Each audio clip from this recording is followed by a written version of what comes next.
Ever wish cleaning was as easy as waving a magic wand?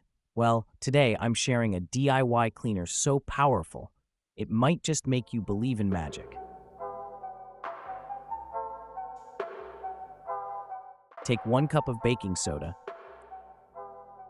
quarter cup of dish soap, and 3 tablespoons of hydrogen peroxide. Mix them together and you've got a paste that can tackle the toughest messes around your home. Let's put it to the test.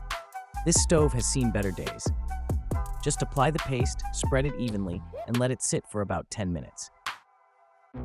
Now, just a little scrub. And look at that shine. No harsh chemicals, no crazy effort. Just pure cleaning magic. Got a grimy sink?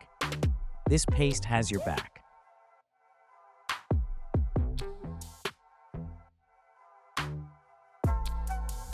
Bathroom mold? Not a problem. Let it sit, wipe it off, and it's like new. And for those stubborn, hard water stains, this paste does wonders. Who knew a few simple ingredients could work this well? Try it out and let me know what you think. Don't forget to like, subscribe, and share for more magical cleaning hacks.